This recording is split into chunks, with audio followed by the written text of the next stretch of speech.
जैसा कि आप स्क्रीन पर देख रहे हैं, अलिफ से लेकर या तक ये जो 29 हरूफ हैं, 29 ये इस वजह से आते हैं क्योंकि हम हमजा को अलग से लिखते हैं, अलिफ को अलग से लिखते हैं।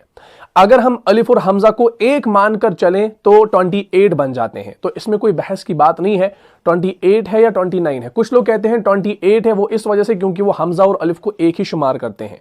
कुछ लोग कहते हैं 29 है, वो हमजा को अलग से लिखते हैं। तो इसका कोई मसला नहीं है, ये आप लोगों को मालूम है। अलिफ जो होता है यही हमजा भी बनता है जब इसके ऊपर कोई हरकत आ जाए। अगर ये खाली हो तो ये अलिफ बन जाता है। तो इसमें कोई बहस करने की जरूरत है नहीं। तो इस चीज को आपने समझना है। तो अलिफ से लेकर या तक जितने भी हरूफ हमने आपको पढ़ाए हैं, मुझे उम्मीद है आपको वो समझ में आ गए होंगे और आपको वो याद भी होंगे, ठीक है इंशाअल्लाह। लेकिन यहां पर कुछ इस्तिलाहात हैं, उनको आपने समझना है। सबसे पहले यहां पर हम जानेंगे कि हरकत किसे कहा जाता है। देखिए, ज़बर ज़ेर पेश जो है, इनमें से हर एक को हरकत कहा जाता है। इनमें से हर एक को हरकत कहा जाता है। और जब हम इन तीनों को मिलाते हैं, यानी ज़बर ज़ेर पेश को इकट्ठे मिलाते हैं, तो हम इनको कहते हैं हरकात। यानी ज़बर ज़ेर पेश को हरकात कहा जाता है या हरकात सलासा कहा जाता है। यह आपने तजवीद के अंदर भी सीख लिया है। इसके बाद है मुतहर्रिक। मुतहर्रिक किसे कहा जाता है? मुतहर्रिक कहा जाता है हरकत वाले हरफ को, यानी जिस हरफ के ऊपर कोई हरकत हो। फॉर एग्जाम्पल, बा के ऊपर ज़बर है तो बा मुतहर्रिक, ता के नीचे ज़ेर है तो ता मुतहर्रिक, सा के ऊपर पेश है तो सा मुतहर्रिक। तो जिस हरफ के ऊपर कोई हरकत हो, चाहे ज़बर हो, ज़ेर हो या पेश हो, तो हम उसको मुतहर्रिक कहते हैं। क्लियर हो गया? ये चीज़ भी मैंने आपको सिखाई है तजवीद के अंदर, लेकिन यहां पर इसको फिर से नोट कर लीजिए क्योंकि हम अब अरबी ज़ुबान को सीखने वाले हैं। अब यहां पर इंपॉर्टेंट पॉइंट है, उसको आप नोट कर लीजिए। देखिए, अभी तक आपने ज़बर ज़ेर पेश के नामों को भी याद किया है। यानी ज़बर को हम फतहा बताते थे, ज़ेर को हम कसरा बताते थे और पेश को हम ज़म्मा बताते थे, ठीक है ना। ये हमने तजवीद के अंदर सीख लिया है। लेकिन अब हम अरबी ज़ुबान को सीख रहे हैं, तो हमने आगे चलकर इस्म की 4 हालतों को पढ़ना है, जिसमें एराब एक हालत है, उसको भी सीखना है। तो उसके अंदर जो है इन नामों का जानना बहुत ही ज़्यादा ज़रूरी है। तो ज़बर का जो दूसरा नाम है उसे कहा जाता है नसब। क्या कहा जाता है? नसब। नून सौद बा, नसब, ठीक है ना। और ज़ेर का जो दूसरा नाम है उसे कहा जाता है जर, जीम रा, जर, ठीक है। और उसके बाद है पेश। पेश का जो दूसरा नाम है उसे कहा जाता है रफा। तो नसब, जर, रफा, ये नाम आप याद कर लीजिए। नसब कहा जाता है ज़बर को, जर कहा जाता है ज़ेर को और रफा कहा जाता है पेश को। अब जिस हरफ के ऊपर नसब हो तो हम उसे मंसूब कहते हैं। फॉर एग्जाम्पल, बा के ऊपर ज़बर है तो हम इसे कहेंगे बा मंसूब, ठीक है। इसी तरीके से अगर बा के नीचे ज़ेर है, जर है, तो हम कहेंगे बा मजरूर। इसी तरीके से अगर बा के ऊपर पेश है यानी रफा है तो हम कहेंगे बा मरफू। तो इन नामों को आप याद कर लीजिए। क्लियर हो गया? अब हम जानेंगे यहां पर कि वाहिद किसे कहा जाता है। देखिए, वाहिद कहा जाता है जिससे एक चीज समझी जाए। अगर मैं कहूं वो एक लड़का खाना खाता है, तो ये जो जुमला मैंने इस्तेमाल किया ये वाहिद के लिए है, क्योंकि मैंने एक लड़के की बात की। वो एक लड़का खाना खाता है, तो ये वाहिद है, ठीक है ना।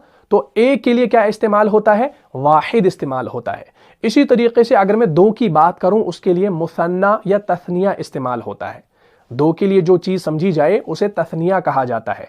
जैसे मैं कहूं वो 2 लड़के खेल रहे हैं, तो मैंने 2 लड़कों की बात की, तो ये जो जुमला है ये तस्निया है, मुसन्ना है। तो 2 के लिए मुसन्ना, तस्निया, ठीक है। अब अगर मैं कहूं कि वो सब लड़के खाना खा रहे हैं, वो सब लड़के खेल रहे हैं, तो मैंने सब की बात की, तो ये आएगा जमा के अंदर। तो अब आपने समझना है वाहिद जो है जो जिसमें एक चीज समझी जाए, और तस्निया कहते हैं जिसमें 2 चीजें समझी जाएं, और जमा कहते हैं जिसमें 2 से ज्यादा चीजें समझी जाएं। वैसे आपको मालूम होगा कि इंग्लिश के अंदर सिंगुलर होता है और प्लूरल होता है। सिंगुलर जो है वो एक के लिए इस्तेमाल होता है और प्लूरल के अंदर बहुत सारे आते हैं, 2 भी आते हैं, 3 भी आते हैं, 10 भी आते हैं, हजारों भी आते हैं। लेकिन अरबी ग्रामर के अंदर आपने क्या करना है, एक के लिए आपने वाहिद, 2 के लिए तस्निया और सब के लिए या 3 के लिए आपने जमा इस्तेमाल करना है। क्लियर हो गया? तो ये चीज आपको इंशाल्लाह आगे समझ में आ जाएगी। फिलहाल इसको अपनी कॉपी पर आप नोट कर लीजिए। उसके बाद है मनफी। मनफी किसे कहा जाता है? मनफी हम कहते हैं नेगेटिव को। मनफी हम कहते हैं नेगेटिव को। जैसे मैं कहूं नहीं, मैं खाना नहीं खाऊंगा, तो ये जो जुमला मैंने इस्तेमाल किया ये नेगेटिव सेंटेंस है। یہ کیسے آپ کو پتا چلے گا کہ یہ نیگیٹو ہے؟ کیونکہ میں نے اس میں انکار کیا کہ میں کھانا نہیں کھاؤں گا، میں کھانا نہیں کھاؤں گا، اس میں نہیں کا لفظ آیا تو یہ جو جملہ ہے یہ منفی ہے۔ کیا ہے بھائی؟ منفی ہے، تو منفی کہا جاتا ہے نیگیٹو کو۔ کلیئر ہو گیا؟ اب اگر میں اقرار کروں، میں کہوں ہاں میں کھانا کھاؤں گا، تو میں نے اس میں اقرار کیا، تو یہ جو جملہ کہلائے گا اسے مثبت کہا جائے گا۔ کیا کہا جائے گا؟ مثبت کہا جائے گا۔ تو اس چیز کو آپ نوٹ کر لیجئے۔ تو نیگیٹو کے لیے منفی اور پازیٹیو کے لیے مثبت، ان چیزوں کو آپ نوٹ کر لیجئے۔ کلیئر ہو گیا؟ یہاں تک پوری اصطلاحات سمجھ میں آ گئی، تو ان کو اپنی کاپی پر نوٹ کر لیجئے۔ اب ہم تھوڑا سا آگے بڑھتے ہیں۔ دیکھیں، جب بھی ہم کوئی بات کہتے ہیں، کوئی بھی بات ہم اپنے منہ سے ادا کرتے ہیں، تو اس میں کئی لفظ ہوتے ہیں۔ کبھی یہ زیادہ بھی ہو سکتے ہیں اور کبھی یہ کم بھی ہو سکتے ہیں۔ تو لفظ جو ہوتا ہے اس کی دو اقسام ہے، مینلی دو اقسام ہے۔ ایک ہوتا ہے با معنی، دوسرا ہوتا ہے بے معنی۔ با معنی یعنی میننگ فل اور بے معنی یعنی میننگ لیس۔ تو یہ جو دو اقسام ہے، با معنی اور بے معنی، اس کو ہم پہلے سمجھیں گے۔ فار ایگزامپل میں ایک جملہ آپ کے سامنے پیش کروں، جیسے میں چائے پیوں گا، میں چائے پیوں گا۔ میں نے ایک جملہ بنایا، اور یہ جو جملہ بنا ہوا ہے یہ الفاظ کو اکٹھا کرنے سے بنا ہے۔ جب ہم نے الفاظ کو آپس میں ملایا، لفظوں کو ملانے سے ایک جملہ تیار ہوتا ہے، یہ آپ لوگوں کو معلوم ہے۔ جب تک نہ ہمارے پاس ورڈز ہوں گے تب تک ہم سینٹنس نہیں بنا سکیں گے۔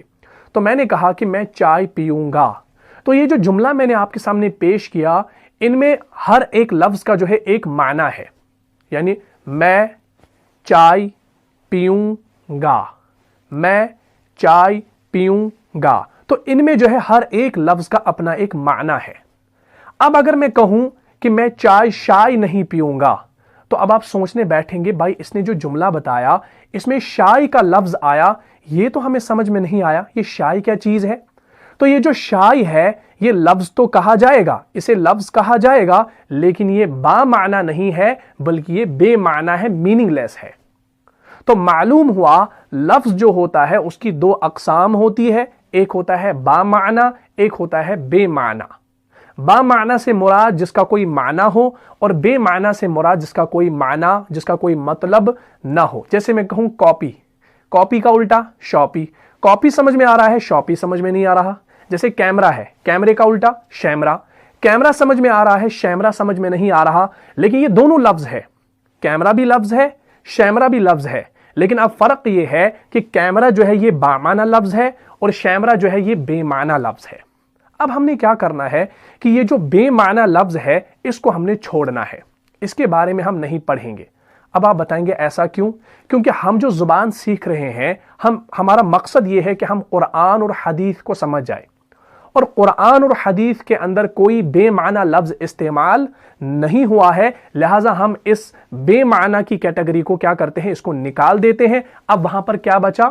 اب وہاں پر بچا با معنی، اب وہاں پر بچا با معنی، یعنی با معنی جو لفظ ہوتا ہے اسے عربی قواعد کے اندر کلمہ کہا جاتا ہے۔ جو لفظ با معنی ہو، مفرد ہو، با معنی سے مراد جو میننگ فل ہو، جس کا کوئی مطلب ہو، اور مفرد سے مراد جو اکیلا ہو۔ اگر کہیں پر اکیلا لفظ لکھا ہوا ہے، فار ایگزامپل کہیں پر مسجد لکھا ہوا ہے، تو ہمیں سمجھ میں آ گیا یہ جو کلمہ ہے یہ با معنی ہے، مفرد ہے، کیونکہ یہ اکیلا لفظ لکھا ہوا ہے مسجد، ٹھیک ہے نا؟ تو اس کو کلمہ کہا جائے گا۔ کیوں؟ کیونکہ یہ با معنی ہے اور مفرد ہے، اکیلا ہے، سنگل ہے۔ کلیئر ہو گیا؟ اب اس کلمے کی تین اقسام ہے، کون کون سی؟ سب سے پہلا ہے اسم، دوسرا ہے فعل، تیسرا ہے حرف۔ اسم، فعل، حرف۔ اگر ہمیں یہ تین اقسام سمجھ میں آ جاتی ہیں تو انشاءاللہ عربی گرامر جو ہے وہ سیکھنا بہت ہی زیادہ آسان ہوگا، کیونکہ قرآن مجید کے اندر یا تو آپ کو اسم ملے گا، یا تو آپ کو فعل ملے گا، یا تو آپ کو حرف ملے گا۔ چاہے وہ حدیث ہو، چاہے وہ عربی زبان ہو، آپ کو اسم، فعل اور حرف کے علاوہ اور کچھ نہیں ملے گا۔ لہٰذا ہمارا جو فوکس رہے گا وہ ان تین اقسام پر رہے گا، ہمیں ان تین اقسام کو سیکھنا ہے۔ ان کے اندر پھر شاخیں نکل کر آئیں گی، ان کو ہم نے ایک ایک کر کے سیکھنا ہے، تو انشاءاللہ ان کو آہستہ آہستہ ہم سیکھتے جائیں گے۔ لیکن آپ اپنے بیسکس کو پہلے کلیئر کر دیں انشاءاللہ، تب جا کے آپ آگے بڑھ سکتے ہیں۔ تو ان تین اقسام کی جو ہے میں آپ کو ڈیفینیشن یہاں پر لکھوانے والا ہوں، اس کو آپ اپنی کاپی پر نوٹ کریں، اور پھر انشاءاللہ ہم باقاعدہ جو ہے پہلے جو ہے قسم جو ہے اس سے انشاءاللہ شروعات کرنے والے ہیں۔ تو اسم کسے کہا جاتا ہے؟ دیکھیں، اسم کے بارے میں آپ نے انگلش میں بھی پڑھا ہوگا اور اردو میں بھی آپ نے اس کو بچپن میں پڑھا ہوگا کہ اسم جو ہے، اسم ہم کہتے ہیں ناؤن کو، اور नाउन को हमने कैसे पढ़ा है? Noun is a name of person, place और ए थिंग। और उर्दू में इस्म वो कलमा है जो किसी शख्स, चीज या जगह का नाम बताए। ये हमने बचपन में पढ़ा है। तो इस्म जो है ये वो कलमा है जो खुद अपने माना बताए और अपने माना बताने में किसी दूसरे कलमे का मोहताज ना हो। जैसे कलमुन है, कलम जो है ये किसी दूसरे कलमे का मोहताज नहीं है, हमें समझ में आ रहा है, ये नाम है। आकिबुन ये भी किसी दूसरे कलमे का मोहताज नहीं है, हमें नाम से ही जो है ये समझ में आ रहा है, तो ये इस्म है। मस्जिदुन, मस्जिद जो है ये हमें समझ में आ रहा है। शजरतुन पेड़, ये हमें समझ में आ रहा है, तो इसे हम इस्म कहते हैं। क्लियर हो गया, समझ में आ गया। दूसरी जो किस्म है वो है फेल। फेल किसे कहा जाता है? फेल हम कहते हैं वर्ब को, और वर्ब जो होता है वो हमें एक्शन दिखाता है, काम का जो करना होता है, काम का जो एक्शन होता है वो हमें दिखाता है, उसे वर्ब कहा जाता है। यानी फेल जो है ये वो कलमा है जिससे किसी काम का करना या होना समझा जाए, जिससे किसी काम का करना या होना समझा जाए। और तीनों जमानों में, इस चीज को याद रखना, तीनों जमानों में से कोई जमाना इसमें पाया जाए, इसमें तीनों जमाने जब पाए जाएंगे तब जाकर हम इसको वर्ब कह सकते हैं, फेल कह सकते हैं। जैसे मैं कहूं उसने किया, तो मैं पास्ट की बात कर रहा हूं। उसने क्या? उसने कोई काम किया है, या उसने लिखा, उसने लिखने का काम किया है, लेकिन मैं कब की बात कर रहा हूं? पास्ट की बात कर रहा हूं। उसने लिखा, लिखा वो लिखा हुआ, मतलब उसने लिखा हुआ है, तो मैं पास्ट की बात कर रहा हूं, तो इसको हम फेल कहेंगे। या मैं कहूंगा वो लिखता है, तो मैं प्रेजेंट की बात कर रहा हूं। या वो लिखेगा, मैं फ्यूचर की बात कर रहा हूं। तो इसमें जमाना भी पाया जा रहा है और काम का एक्शन भी है। काम का एक्शन कौन सा है? लिखने का एक्शन है, लिखा। उसने पिया, उसने पिया हुआ है, वो पी रहा है, यानी अभी प्रेजेंट में है। या वो पिएगा, तो ये फ्यूचर में है। तो इसमें जमाना भी पाया जा रहा है, तो हम इसको कहेंगे कि यहां पर जो अमल हो रहा है, जो काम हो रहा है पीने का, इसे वर्ब कहा जाएगा। क्लियर हो गया? पूरा समझ में आ गया? तीसरा जो है वो है हर्फ, जिसे हम इंग्लिश में पार्टिकल कहते हैं।